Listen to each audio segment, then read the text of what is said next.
Hey everybody, we're Easton Union. In an age of auto-tune and AI-generated content, we're a band of 4 guys who still want to get in a room together and make something special. Now we want to pull back the veil and invite you all to join us as we strive to create the best art we can and give our music a chance to connect with real people out in the world. Whether you're a fellow musician trying to find your place in this digital landscape, or just someone who appreciates organic music played by humans, we hope you'll come with us on the journey.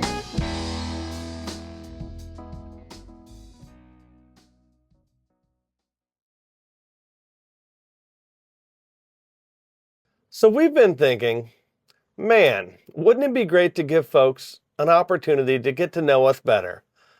So for this week's episode of Easton Union, I sat down and interviewed our very own Matthew Rusty Garrett. I hope you enjoy it. So first off, just tell us who you are and what your role is in Easton Union. Well, my name's Rusty Garrett, and my primary instrument for many years has been trumpet, and I also play various keyboards, and I do a little singing with Easton Union.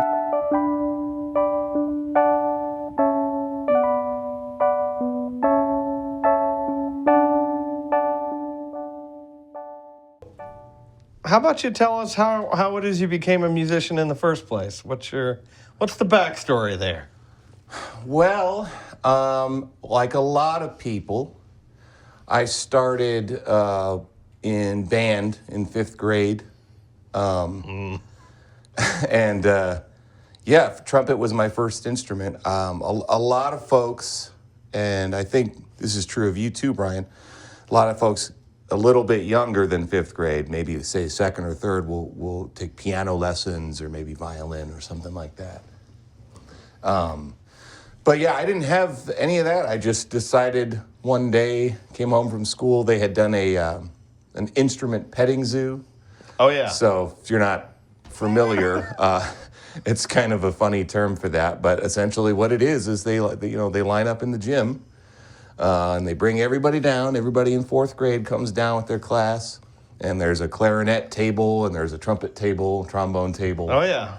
And they just kind of have you do your rounds, and much like a petting zoo, Right. Yep. they have you try out all the instruments. And as soon as I picked it up, I had a wonderful sound on the clarinet.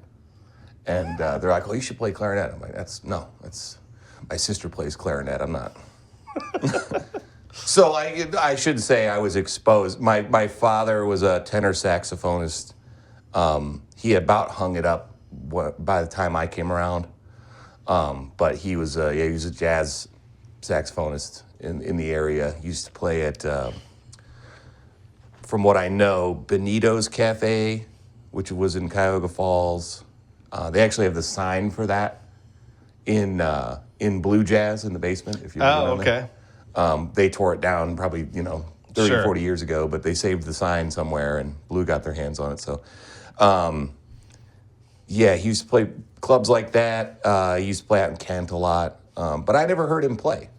Oh, interesting. Yeah, and there were some old reel-to-reel recordings that unfortunately didn't survive, a damp basement, and so it was like... Did he play at home? No, he pretty much decided, I think once, I don't know if it was a conscious decision or if he didn't quite have time. Yeah. By the time, because I was the last of 3 kids, so it was kind of like, I can only imagine between working and having all that in the house, it's probably, and I think he would have even told you he was a hobbyist. Okay. Well. So, but he was, from everything I heard, like got paid and was a jazz player. So I mean, it wasn't like he was, some slouch in a, Yeah.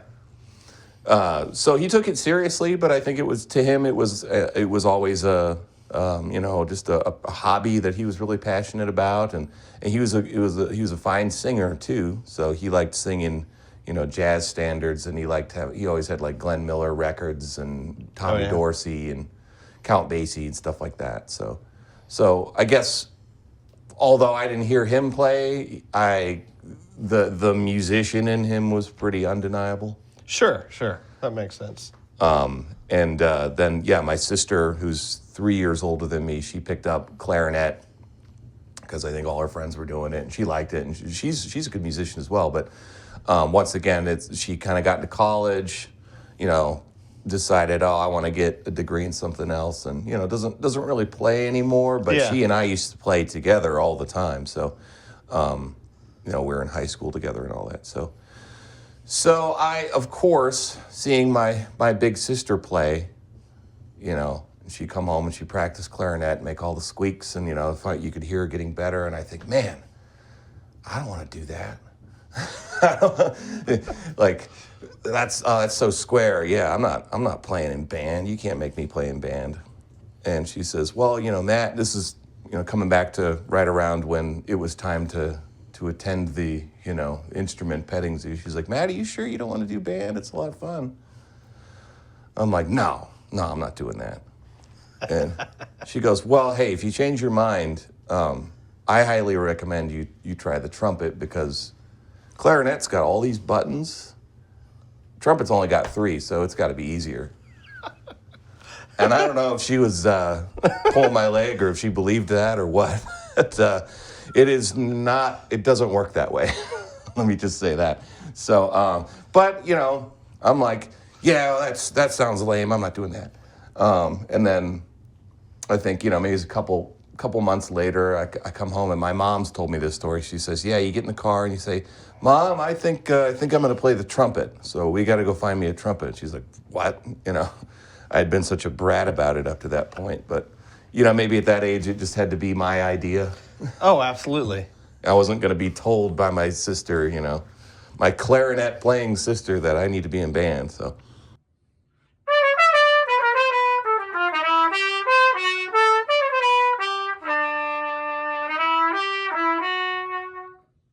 So, beyond band, because I think a lot of folks play instruments in band. Mm-hmm. And I found this interesting because some of the best players that I knew in band, finished high school and maybe they played in marching band in college, or maybe they didn't. And then, they just kind of went on with non-musician adulting life. Mm-hmm. How did you kind of become a lifer sort of musician? That's a good way of putting it. Yeah. So a lot of it stems back to, I did take to trumpet pretty easily compared to my peers. And sometimes you get that. Sometimes it's the luck of the draw, because some people can just put the mouthpiece on their face and they get a sound. Some people it takes, the better part of a month for them to be able to make a note. And I personally really liked that, because you could picture me, and this is me saying this, you could picture me as Charlie Brown back then. I wasn't a very athletic kid, wasn't the fastest, I was scared of the baseball,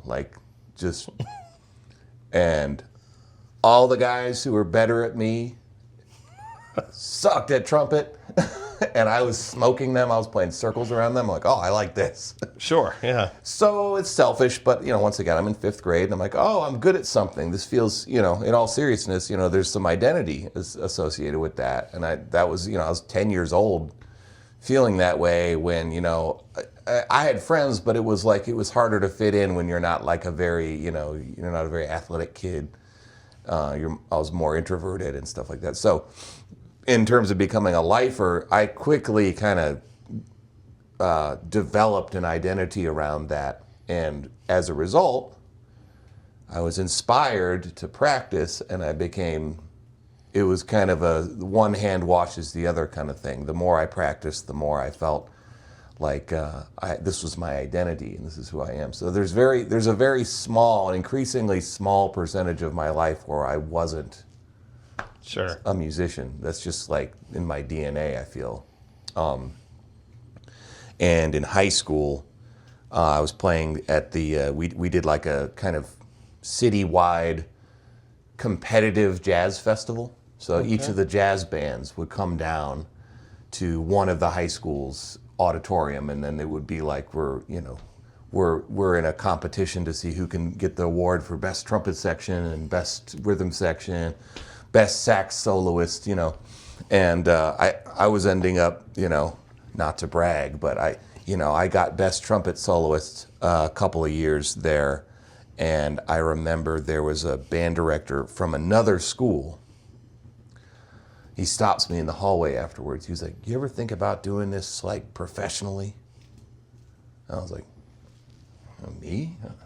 I don't know. I mean, I like playing," but he was like, "You gotta think about it." And then he just kind of pieced out, and yeah, that was kind of like, oh. Now, and once again, my band director was super supportive. He loved having me in there. But like having somebody that really had no stake in the situation just come up to me and say, like, you need to consider being a professional at this. That was really, I took that to heart. I was like, oh, maybe he's right, because he wasn't going to see me again, you know what I mean? It was just like, I felt it in his heart. He needed to tell me that. And so I'm like, okay, well, I figured it out that I'm gonna go to Akron U, and I'm gonna study trumpet, and I'm gonna take, what ended up being, short of a few classes, kind of a double major. My degree is in jazz studies, but that's not really telling the whole story, because in a lot of systems like that, when you do jazz studies, you have to do everything that the classical musicians do too. So I was doing classical trumpet and jazz trumpet and taking like mandatory piano lessons and stuff in school, in college. So, at that point, it's kind of like a point of no return. It's like, how can I not be, a lifer after that? It's, and to be fully transparent, I don't really do, I have a lot of respect for people who play jazz regularly, but it's not really the thing that brings me the most joy. It brings me joy. I like listening to it. It was a big part of my life for a while there, but Sure. But yeah, I don't know if I go around saying I'm a jazz musician, and that's something I kind of struggled with initially, where it's like, well, I have this degree, but I'm playing in R&B bands and I'm playing in dance bands and stuff like that. I'm not really like being a jazz musician, and it took me a while to kind of figure out like what I want to do.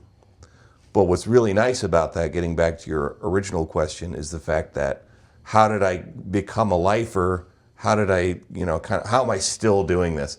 It's because there is a light on in there, and it's like a matter of kind of weaving in and out of different things and saying, well, what is it exactly that I want to create? What do I want to say? So tell me about some of the things you did prior to Easton Union. I want to say that I got pretty lucky, because I saw a lot of my friends in undergrad kind of got, I think, sucked into the comfort of academia. Now, it's not comfortable, but let me be clear. It's not comfortable, but there's structure, and there's like, I need you to do this, and here's the due date, and it's very like, because it's scary going out there and being like, well, I don't know, I'm going to just try to make art and see what happens. Like, that's not a good, that's not a good plan. So, a lot of people kind of get sucked into, they do their undergrad and then they go straight into a master's program. And then from there they get their doctorate, and it's like, and I admire that, the work ethic, because I only went through a bachelor's degree in music. I admire the work ethic, and I admire what it takes to get there. But I was lucky because I was getting pulled into live performances, not school sanctioned performances. So like I was getting there was an R&B project like at that time. So this would have been around 2011. Sharon Jones and the Dap Kings and like the whole Daptone Records thing was really picking up steam, and it was cool once again to be like wearing 3-piece suits and having a 4-piece horn section and a soul singer and, doing the whole yeah. Otis Redding thing. That was like really hip at that time. And there was there were murmurs around the School of Music that this band is looking for a horn section. They've got this great singer, and so I was the last guy to join the band. Again, that's kind of a pattern with me. I was the last piece of the puzzle, and they had it wasn't even really an audition because I was known around school as being like pretty reliable and open-minded. I think I was the only trumpet player in the jazz program too, and this kind of music, they weren't gonna give us charts. They were gonna just say, "Hey, play," and that made a lot of people uncomfortable. But I was used to somebody just giving me at that time a CD and say, "All right, see you in a week," and that's what they did. They just say, "Here's the music," and that band was called Wesley Bright and the Highlights. And we had a pretty good little run there. The band sort of parted ways and then reformed after about 5 years, and then reformed as Wesley Bright and the Honeytones. So it was Wesley's group, but like the whole horn section and I believe the guitar player were like the through line with the singer, and then there were sort of some rhythm section changes, and we had some singers and like backup singers, things like that. So it was that was going on like all through college, or I had been in college maybe 2 years, and that happened. So I probably could have been justified in quitting. Like I could have, well, I'm making money, I'm playing, I'm in this project, it's cool, but I wanted to learn more, and I wanted to finish what I started. I didn't want to, I saw people follow that path and then end up, just kind of working a job they didn't really like and then still trying to play. It's like, well, I'll probably still be doing that, and I was, after I graduated. But at least I'll have a degree, which Sure. to me was always valued. I understand there are valid arguments either way to saying, do you need a degree, do you not? But I like hanging my hat on that. I like knowing that I am like verifiably a schooled musician, and I use that in a lot of what I write today, and kind of the way I think about music and approach it. So yeah, it was kind of something that was always running in tandem. Had I not joined, like a fun dance band, and there were a couple other bands too that I was playing in a similar sort of style. Had I not joined that, it's possible I would have decided to become a classical player, or decided to go full, I'm going to be the best, Chet Baker impersonator I could ever be. Who knows? Because that would have been interesting too, But I found out that you don't have to be the top 5 trumpet player in the world to make a living and to have fun doing it and to express yourself. In your opinion, what makes Easton Union special, unique? Why did you want to be a part of it? I think it's really cool that the 4 of us are really open to innovation, and it's not you can imagine as being, in my experience as a trumpet player, you're almost certainly going to be a sideman, to use that sort of an older term for that. You're not necessarily going to be front and center unless you're doing a straight ahead, a jazz thing, or you're paving a new path. Traditionally, that is not a kind of lead expressive role. You might get 8 bars to blow, solo or something, but it's not really about that. So what's cool is that there's the 4 of us have equal say and sort of equal leadership in what we do. It's not I'm Brian, I'm the lead singer. All of you, you're back here, and you're going to back me, and that's cool, you know, if it's like, you know, I don't know, whatever, like, you know, hair metal band or whatever. I'm not going to conjure up a great example, but there are ways in which that works, but that's not what we're doing. It's very democratic. Yeah. And I think we feed off of each other. And I think that's to the benefit of the music that we've created up to this point. And I'm definitely excited to do more of that, because you know, you'll bring in a tune or I'll bring in a tune, and we think it's kind of going to go a certain direction. Yeah. And then the other guys in the room go, oh, okay, that's interesting. Anyway, and then we play something else, and then it's like, it kind of, there's a metamorphosis that I think, certainly with stuff that I've brought in, tunes that I brought in that I would have never come up with on my own. Yeah. And they're always invariably better for it, I think. Yeah, you kind of have to check your ego a little bit to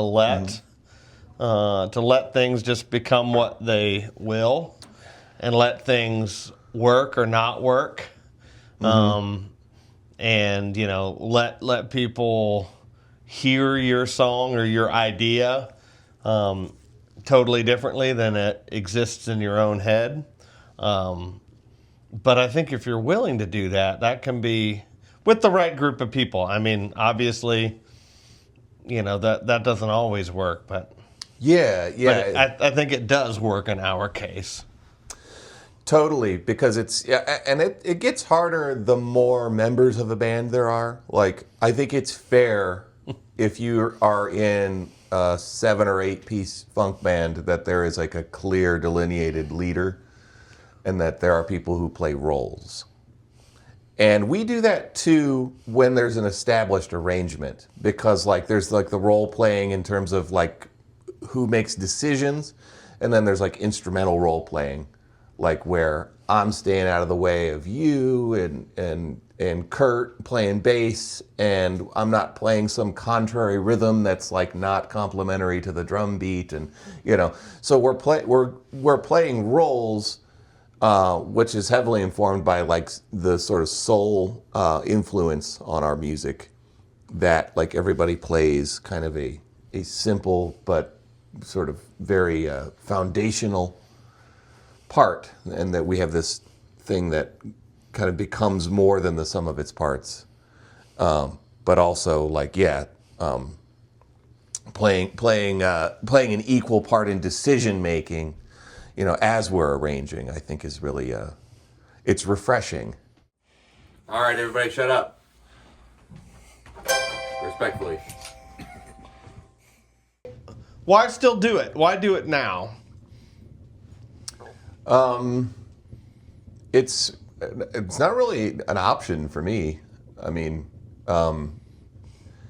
I can't not create music in some form, and that's not saying, oh, you know, I'm super talented. I'm just, you know, everything it's not. I'm not talking like that. It's not like I got the Midas touch. It's like I have to keep exploring. I have to keep asking questions. That's what motivates me. It's just part of who I am. And, you know, if you're somebody who has doubts, first of all, welcome to the party. But it's, I don't know, that's kind of like part of it is just like the puzzle of it to me. Like, and there are enough examples. I think it's easy to run up against some serious friction in this industry and say, what am I doing? But those successes you have in between that, I think, motivate you, or at least they motivate me. And there are also plenty of examples of people being wildly successful at this, where it makes me want to ask the question, what exactly are they doing that I'm not doing? Not saying, oh, they were just born famous, and we were not born famous, you know, and that's just the way it is. I don't think it's like that. I think if you're asking the right questions and you're always trying to improve, that you can be very happy with your existence as an artist. Sure. And that doesn't mean, oh, I'm settling for less or something like that. Like, you can actually be, you know, really happy with what's going on and connect with people and find joy in it. If you'll allow me to wax poetic, I mean, really the thing, it kind of goes back to when I picked up a trumpet in 5th grade. It was like finally a way. These guys that were like smoking me in foot races and, you know, weren't scared of the baseball and all that, you know, we're nice enough guys, but it's embarrassing to get, you know, boat raced by your peers and, you know, all that stuff. And you know, they're leaning over to me. They're like, "Hey, Matt, how did you do that? How what's that fingering? How do you, you know?" And that's like cool. It's like I feel like I have a valuable position in my society. I'm part of the party. You know, I'm part of the club. I'm accepted, and I provide value, and it makes me want to seek that out in other people.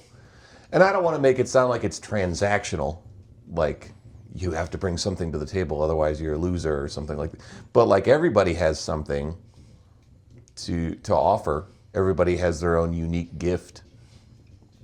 And with music, I think, you know, it found all of us pretty early on in life. And that's like, oh, that's a really interesting path. If you enjoy these videos, please consider hitting like and subscribe. It really helps us out, and it makes sure you don't miss the next one. Until then, much love, Easton Union.